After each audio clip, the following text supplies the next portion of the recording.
नीतीश कुमार के बेटे निशांत कुमार सियासत से दूर रहते उनका बचपन बहुत भागम भाग रहा। नीतीश कुमार ने जब 1985 का विधानसभा चुनाव जीता तो उन्हें पटना के एमएलए क्लब में रहने की जगह मिली। यह 2 कमरे का आवास था, लेकिन पर्याप्त नहीं था। नीतीश से मिलने वालों की लगी भीड़ रहती थी यहाँ पर। उदयकांत राजकमल प्रकाशन से प्रकाशित अपनी किताब नीतीश कुमार अतरंग दोस्तों की नज़र से लिखते हैं कि जब नीतीश पटना आए तो विजय चौधरी की मदद से उनकी पत्नी मंजू का तबादला बोर्डिंग रोड स्थित जेडी बालिका उच्च विद्यालय में हो गया। नीतीश कुमार खुद पत्नी मंजू को छोड़ने स्कूल जाया करते थे। उनकी सादगी और सौम्य व्यवहार के चलते करीब 1.5 माह तक किसी को पता ही नहीं लगा कि वह विधायक है या मंजू किसी विधायक की पत्नी है। पटना आने के बाद नीतीश के घर हमेशा मिलने वालों का तांता लगा रहता था। कई बार तो हालात यह तय हो जाते थे कि नीतीश को अपने घर में बाहर से ताला लगवाना पड़ता था। इसी दौर में पारिवारिक मित्र की सलाह पर उन्होंने अपने बेटे निशांत का दाखिला सेंट कैरेंस स्कूल में 2री कक्षा में करा दिया। उदयकांत लिखते हैं कि निशांत बहुत सीधे स्वभाव के थे और स्कूल के सबसे शरीफ बच्चों में उनकी गिनती होती थी। एक दिन किसी शिक्षक ने निशांत की छड़ी से पिटाई कर दी।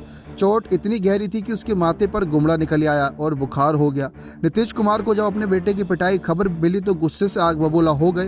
हालांकि उन्होंने अपने करीबी लोगों से बहुत सभ्य भाषा में इसकी चर्चा की और जब तक उनके दोस्त स्कूल के प्रिंसिपल से इसकी शिकायत करते तब तक उन्होंने निशांत को नाम स्कूल से कटवा दिया। कलेजे पर पत्थर रखकर मसूरी के गैर अंग्रेजी स्कूल मानव भारती में एडमिशन करा दिया। बकौल उदयकांत निशांत कहते हैं कि पापा के दोस्तों सरयू राय अंकल और अरविंद अंकल की सलाह पर मसूरी स्थित मानव भारती नाम के नए स्कूल में मेरा एडमिशन करा दिया गया और वहां मुझे हॉस्टल दिलाया गया। मेरे कमरे में हॉस्टल का बाथरूम बहुत दूर था और वहां से जाने में मुझे डर लगता था।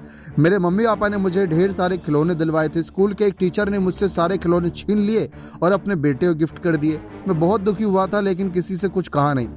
तो ये सब हालात चले।